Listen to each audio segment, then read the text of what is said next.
Then the man left and told the Jewish authorities that it was Jesus who had healed him.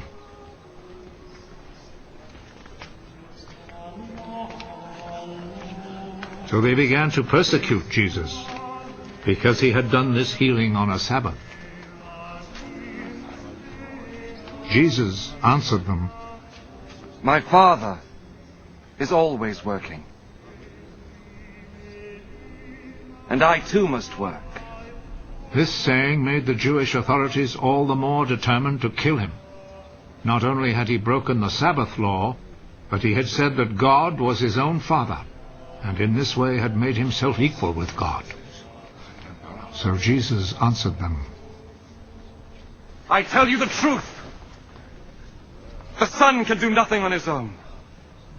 He does only what he sees his Father doing. What the Father does, the Son also does. For the Father loves the Son and shows him all that he himself is doing. He will show him even greater things to do than this, and you will all be amazed. Just as the Father raises the dead and gives them life, in the same way the Son gives life to those he wants to. Nor does the Father himself judge anyone. He has given his Son the full right to judge, so that all will honor the Son in the same way as they honor the Father. Whoever does not honor the Son does not honor the Father who sent him. I am telling you the truth.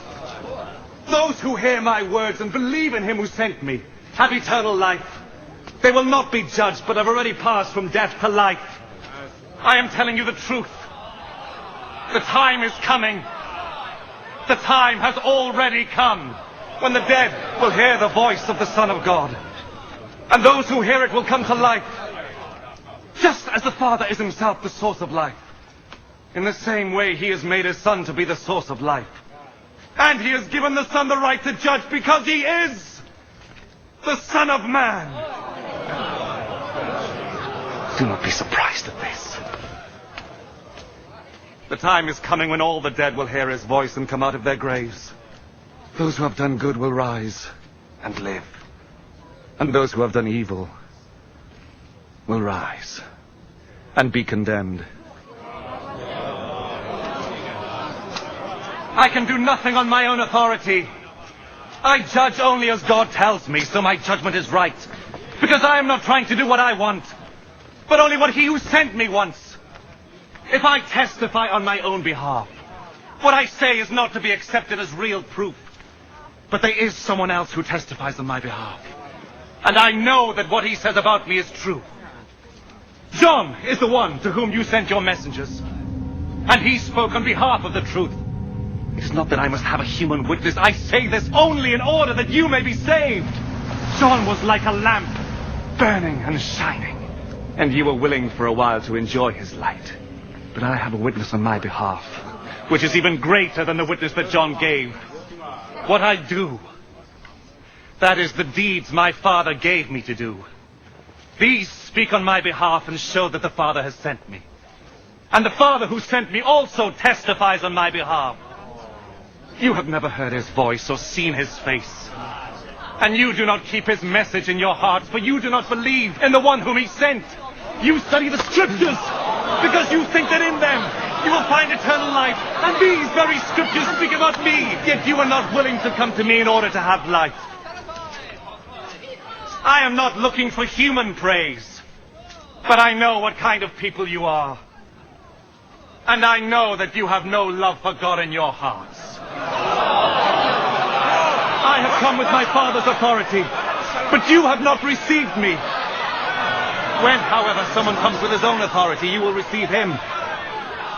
You like to receive praise from one another, but you do not try to win praise from the one who alone is God. How then can you believe me? Do not think, however, that I am the one who will accuse you to my Father. Moses, in whom you have put your hope, is the very one who will accuse you. If you had really believed Moses, you would have believed me, because he wrote about me. But since you do not believe what he wrote, how can you believe what I say?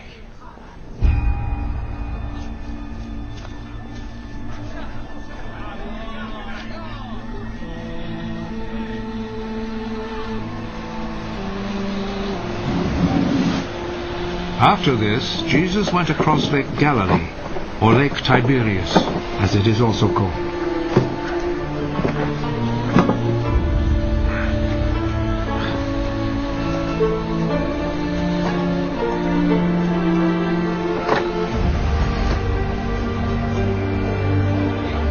A large crowd followed him because they had seen his miracles of healing the sick.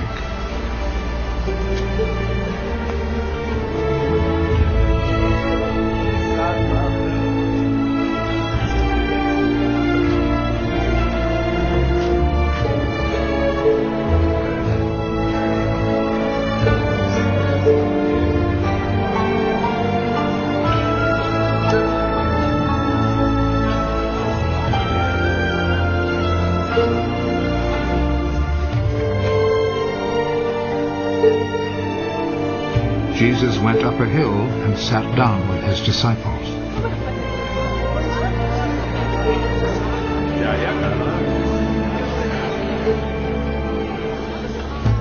The time for the Passover festival was near. Jesus looked around and saw that a large crowd was coming to him.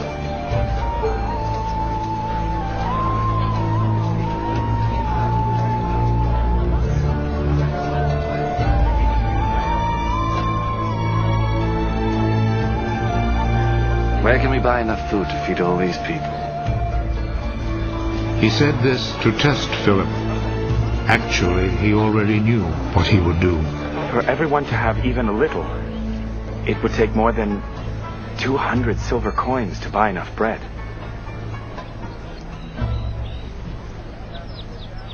Another one of his disciples, Andrew, who was Simon Peter's brother, said, "There is a boy here who has 5 loaves of barley bread and 2 fish. But they will certainly not be enough for all these people." Make the people sit down. There was a lot of grass there, so all the people sat down. There were about 5,000 men.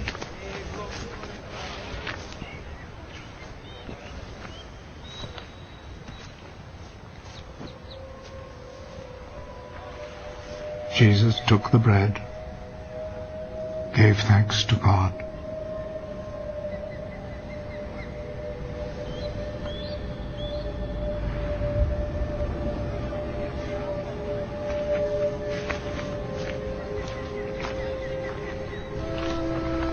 and distributed to the people who were sitting there.